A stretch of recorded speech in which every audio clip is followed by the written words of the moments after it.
Hello everyone. आज के इस वीडियो में हम एक और इम्पॉर्टेंट न्यूज़ को कवर करेंगे। तो ये न्यूज़ क्या है, आइए देखते हैं।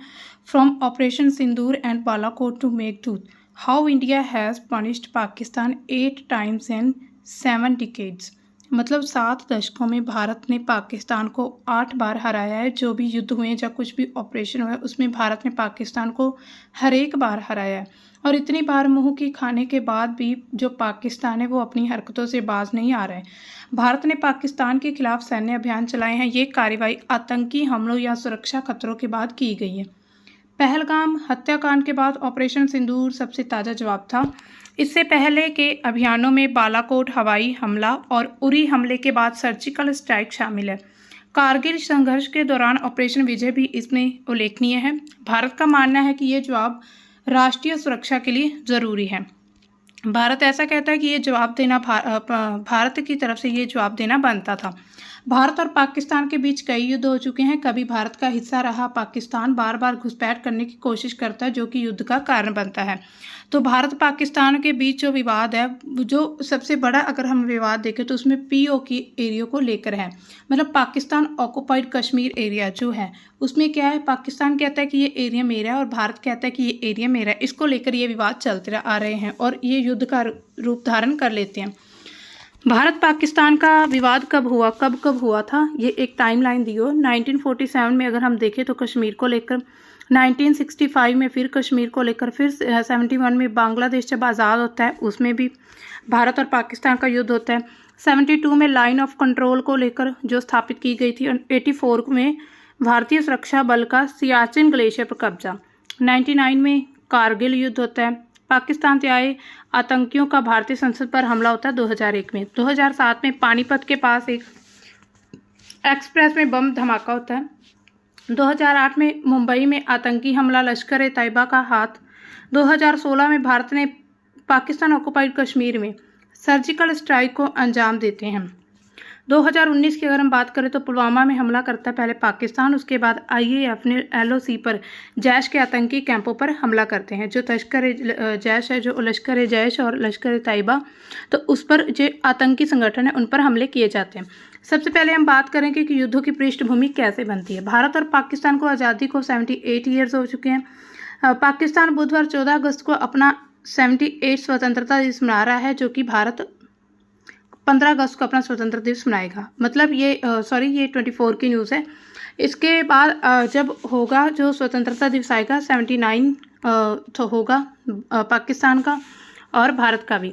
अगस्त 1947 में ब्रिटिश शासकों ने भारत को 2 संघर्ष राष्ट्रों भारत और पाकिस्तान में बांटा था। 18 जुलाई 1947 के भारतीय स्वतंत्रता अभियान ने भारत और पाकिस्तान को जन्म दिया था। अधिनियम का कहा गया है कि 15 अगस्त को भारत में 2 स्वतंत्र डोमेनियन स्थापित किए गए थे, जिनको भारत और पाकिस्तान के नाम से जाना जाता है।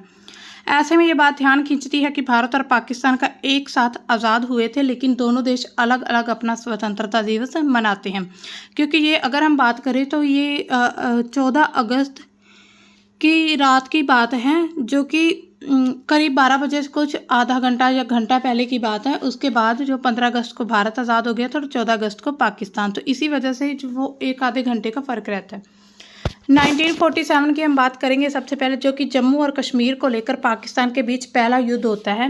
स्वतंत्रता के बाद अक्टूबर 1947 में पाकिस्तान द्वारा समर्पित आदिवासी मिलिशिया ने जम्मू कश्मीर की रियासत पर आक्रमण कर लेते हैं। महाराजा ने भारत में शामिल होने के लिए विलय के दस्तावेज पर हस्ताक्षर किए थे। मतलब जो वहाँ के महाराजा थे जम्मू कश्मीर के, उन्होंने भारत में शामिल होने के लिए हस्ताक्षर किए थे। राज्य की रक्षा के लिए भारतीय सैनिकों को हवाई मार्ग से भेजा गया था। यह पहला भारत पाकिस्तान युद्ध शुरू होता है। यह लड़ाई 1948 तक चली है, जब संयुक्त राष्ट्र ने हस्तक्षेप किया था, जिसके परिणाम स्वरूप युद्ध पर विराम लगता है। भारत ने जम्मू और कश्मीर के 2/3 हिस्से को अपने पास रखा था, जबकि पाकिस्तान ने शेष हिस्से पर कब्जा कर लिया था नियंत्रण, जिसे अब पाकिस्तान के कब्जे वाला कश्मीर यानी कि पीओके एरिया कहा जाता है, उसने 1/3 पार्ट पर कंट्रोल कर लिया था अपना। युद्ध का अंत कैसे होता है कि भारत ने युद्ध संयुक्त राष्ट्र यूनाइटेड नेशंस में इस मुद्दे को उठाया जाता है और 1 जनवरी 1949 को यूएन के हस्तक्षेप से इस पर सीज फायर मतलब युद्ध विराम लागू हो जाता है, सीज फायर, और युद्ध विराम रेखा यानी कि लाइन ऑफ कंट्रोल ने कश्मीर को दो हिस्सों में बांट दिया था। एक हिस्सा भारत के नियंत्रण में है, जम्मू और कश्मीर, और दूसरा पाकिस्तान के नियंत्रण में है, जो कि गिलगित और बाल्टिस्तान वाला क्षेत्र है। तो अब जो हिस्सा भारत के पास है उस पर भी पाकिस्तान कब्जा करना चाहता है। परिणाम क्या होता है इस युद्ध का? युद्ध में दोनों पक्षों को भारी नुकसान होता है। अनुमानित रूप से हजारों सैनिक और नागरिक मारे जाते हैं। अगर कोई भी युद्ध होगा तो उसमें लड़ाई तो ज़रूर होगी, और उसमें क्या होता है, आम जनता को भी नुकसान पहुंचता है और वहाँ की जो सेना होती है वहाँ को भी बहुत बड़ा नुकसान होता है। कश्मीर मुद्दा अनसुलझा रहा, मतलब इसको सॉल्व नहीं किया गया था, जिसने भारत पाकिस्तान संबंधों में तनाव का कारण बना दिया था, और यूएन ने जनमत संग्रह का प्रस्ताव रखा था जो कि कभी लागू नहीं हुआ था। तो आगे देखिए, आगे हम बात करेंगे दूसरा युद्ध जो होता है 1965 में ऑपरेशन जिब्राल्टर पर भारत की प्रतिक्रिया क्या होती है। अगस्त 1965 में पाकिस्तान ने ऑपरेशन जिब्राल्टर शुरू किया था, जो कि जम्मू कश्मीर में सशस्त्र कर्मियों के साथ घुसपैठ करने का एक गुप्त मिशन था, मतलब एक सीक्रेट मिशन था, ताकि विद्रोह को बढ़ावा दिया जा सके। भारत ने बड़े पैमाने पर सैन्य कार्रवाइयों के साथ जवाब दिया था, जिससे दूसरा भारत पाकिस्तान युद्ध होता 1966 में संयुक्त राष्ट्र द्वारा अनिवार्य युद्ध विराम लगा दिया जाता है और ताशकंद समझौते पर हस्ताक्षर के साथ संघर्ष खत्म हो जाता है। अगर हम इसको और डिटेल में देखें तो कश्मीरी स्थानीय आबादी ने जो अपेक्षित इसका समर्थन नहीं किया था, जो कश्मीर की आबादी थी उन्होंने, इसके विपरीत कई स्थानीय लोगों ने घुसपैठियों को जानकारी और भारतीय सेना पुलिस को दी थी, जैसे कि मोहम्मद दीन जागिर ने, जिन्हें बाद में पद्मश्री से सम्मानित किया गया था। भारतीय सेना ने घुसपैठियों का जल्दी पता लगा लिया था और उसके बाद कार्रवाई की गई थी। पाकिस्तानी वायुसेना के तत्कालीन प्रमुख एयर मार्शल नूर खान ने भी इसकी आलोचना की थी और कलस्मी अटेम्प्ट यानी कि असफल और अव्यवस्थित प्रयास किया था, मतलब इसको घोषित किया गया था। इस पर जो दूसरा युद्ध होता है इस पर भारत की प्रतिक्रिया क्या रहती है?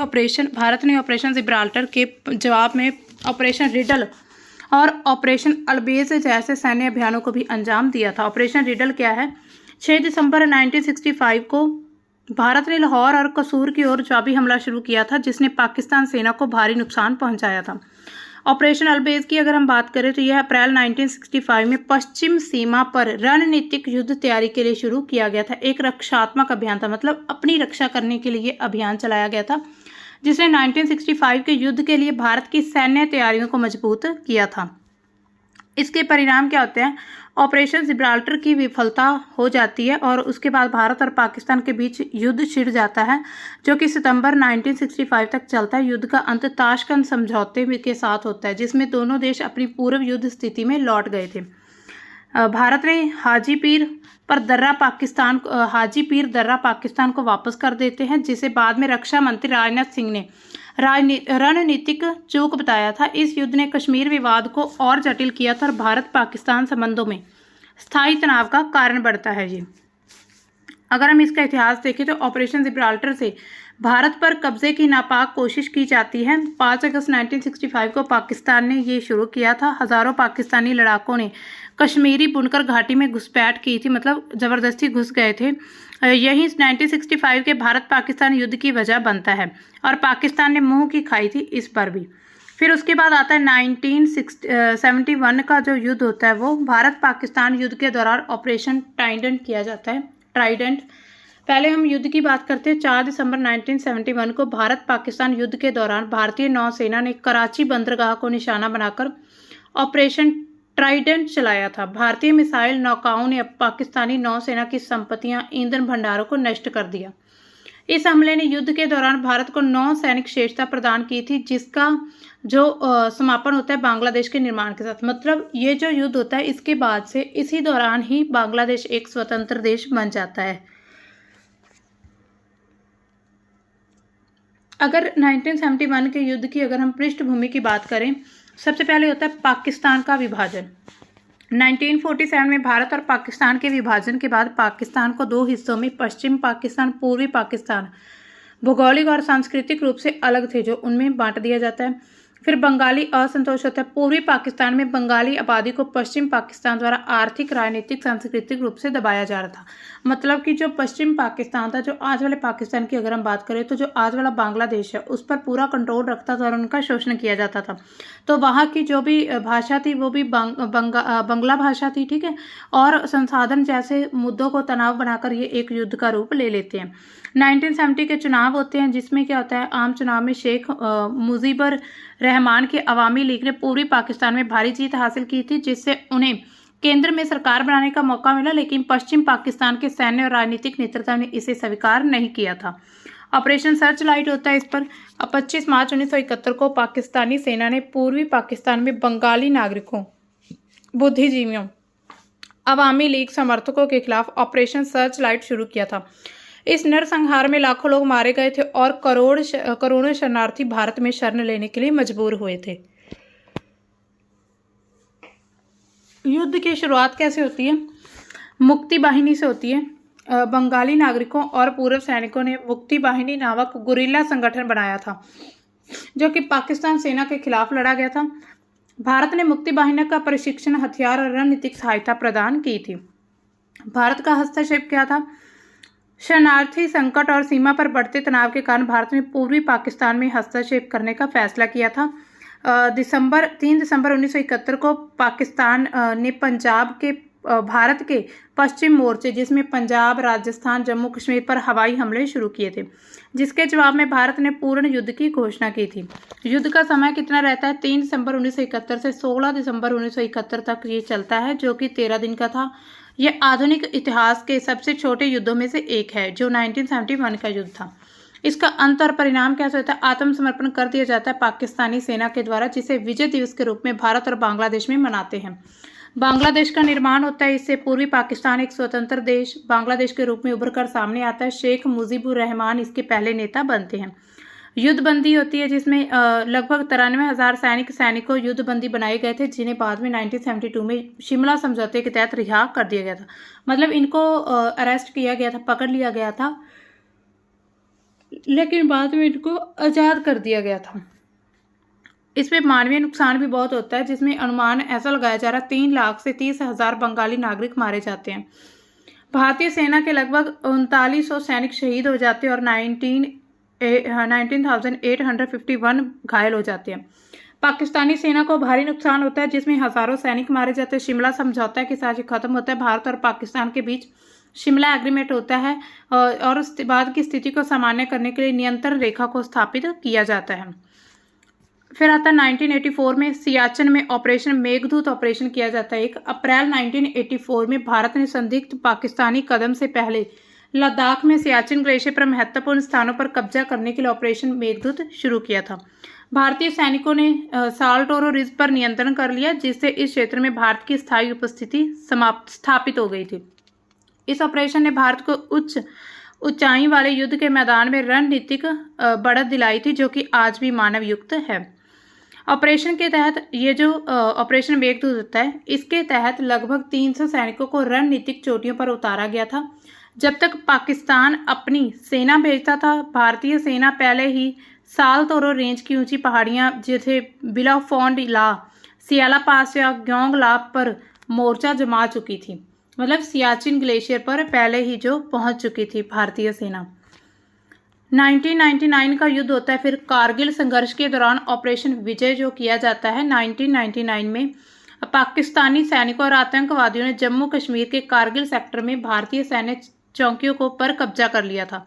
भारत ने उन चौकियों पर फिर से कब्जा करने के लिए ऑपरेशन विजय नामक सैन्य अभियान चलाया था। भारतीय वायुसेना ने ऑपरेशन सफेद सागर के तहत इस हमले का समर्थन किया था। जुलाई 1999 तक भारत ने इस क्षेत्र पर फिर से कब्जा कर लिया था। युद्ध के दौरान 2 लड़ाइयाँ होती है। जो कारगिल का युद्ध होता है, संघर्ष के ऑपरेशन विजय होता है, इसके दौरान तोलोलिंग की लड़ाई होती है। ये पहली बड़ी जीत थी जब भारतीय सेना ने जम्मू कश्मीर और राइफल्स के नेतृत्व में तोलोलिंग चोटी पर कब्जा किया था। मेजर राजेश अधिकारी और कर्नल MB रविंद्रनाथ की भूमिका महत्वपूर्ण थी इसमें। टाइगर हिल होता है। टाइगर हिल कारगिल की सबसे छोटी महत्वपूर्ण चोटियों में से एक है। 18 ग्रेनेडियर्स और 8 लाख रेजिमेंट ने भारी लड़ाई के बाद इसे जीता था। लेफ्टिनेंट बलवान सिंह के नेतृत्व में किया गया था इसको। 4875 बटालिक कैप्टन विक्रम बत्रा ने इस चोटी को जीतने में अहम भूमिका निभाई थी। उनका नारा था, ये दिल मांगे मोर प्रसिद्ध है। तो ये नारा किसका है? परम वीर चक्र उन्हें मिल चुका है कैप्टन विक्रम बत्रा का, और इस पर एक मूवी भी बनी हुई है, दिल मांगे मोर। इसके बाद होता है युद्ध का अंत और परिणाम कैसे होता है। विजय जो होती है 26 जुलाई 1999 को भारत ने आधिकारिक तौर पर ऑपरेशन विजय की सफलता की घोषणा करते जब लगभग सभी चोटियां वापस ले ली गई थी। इस दिन को कारगिल विजय दिवस के रूप में मनाया जाता है। इस पर नुकसान क्या होता है, भारत में लगभग 527 सैनिक जो शहीद हो जाते हैं और 1363 घायल हो जाते हैं। 4 परमवीर चक्र मिलते हैं कैप्टन विक्रम बत्रा को, lieutenant Manoj Pandey, grenadier Yogendra Singh Yadav, rifleman Sanjay Kumar, 9 Mahavir Chakra, 38 वीर चक्र प्रदान किए गए थे। पाकिस्तान में क्या नुकसान होता है, 700 से 4000 सैनिक और घुसपैठिए मारे जाते। पाकिस्तान ने आधिकारिक आंकड़े जारी नहीं किए हैं।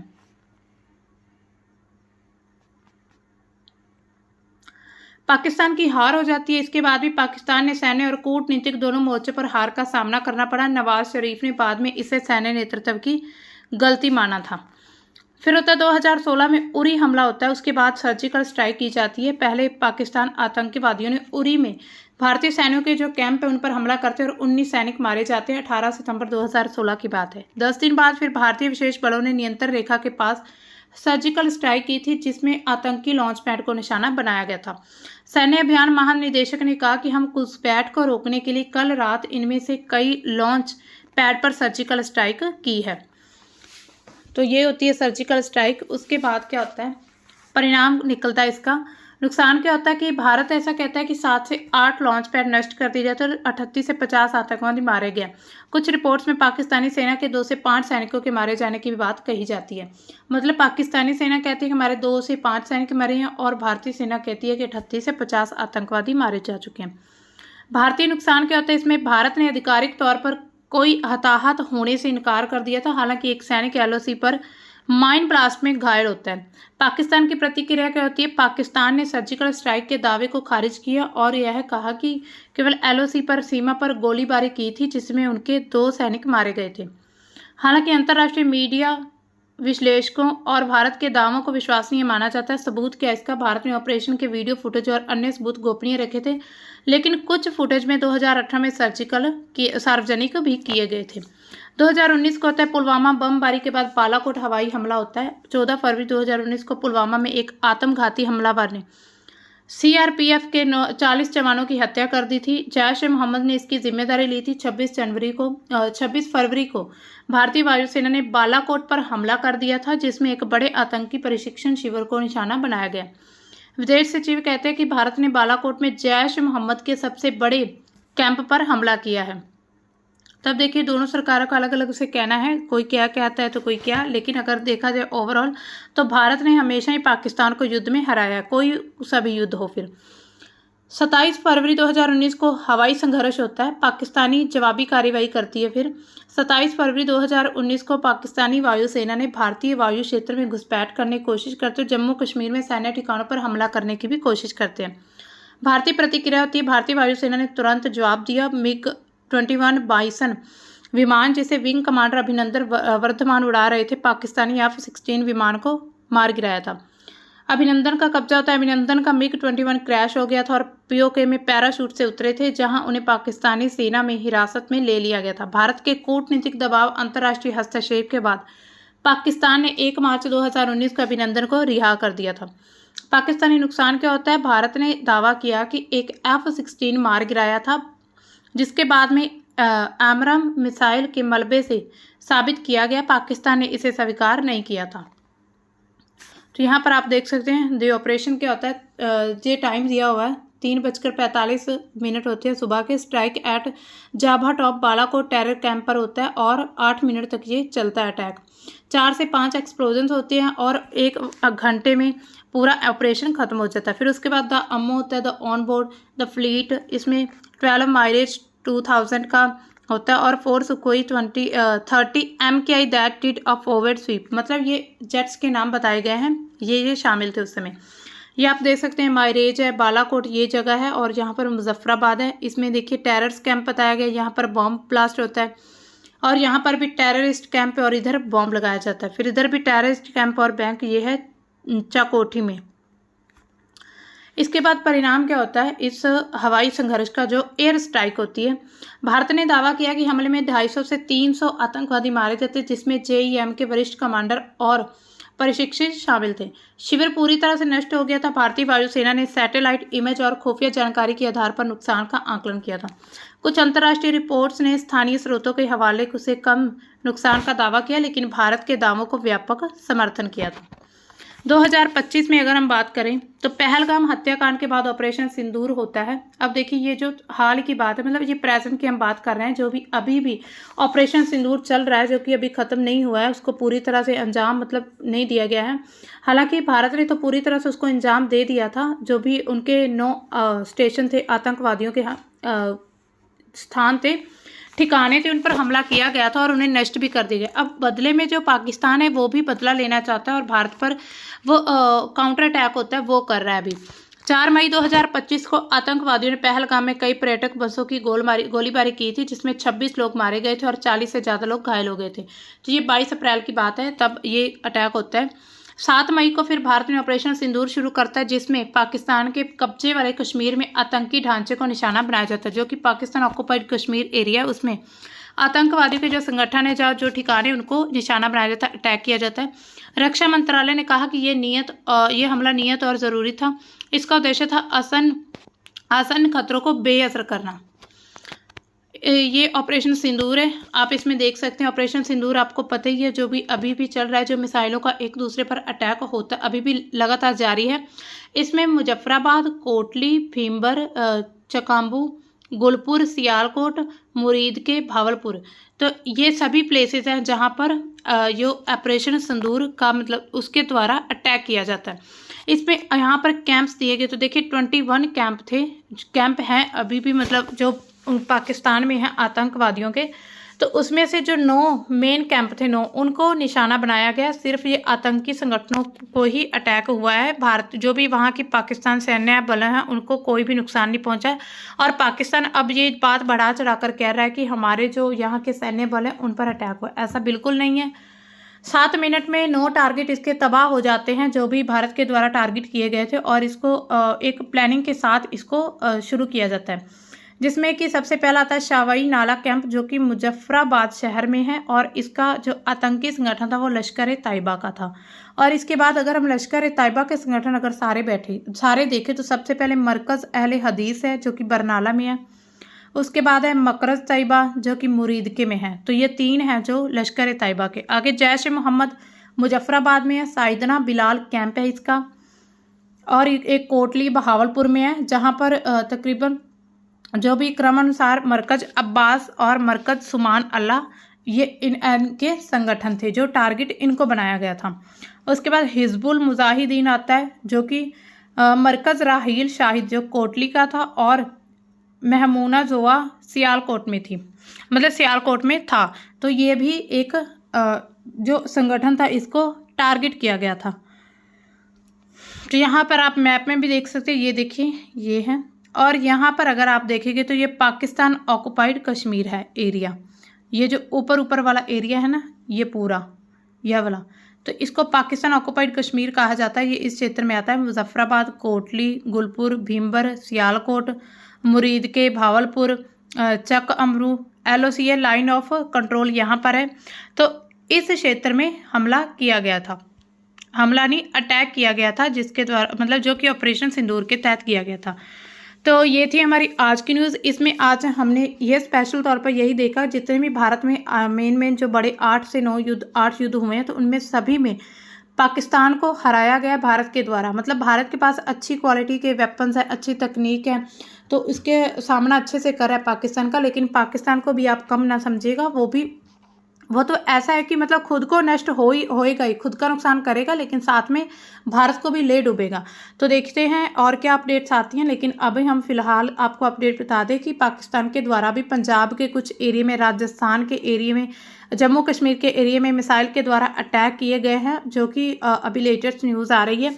उसको लेकर और भी जो अपडेट आएंगी हम एक वीडियो लेकर आपके सामने आएंगे। तो मिलते हैं हम अपनी नई न्यूज़ के साथ, तब तक के लिए बाय, थैंक्स फॉर वॉचिंग।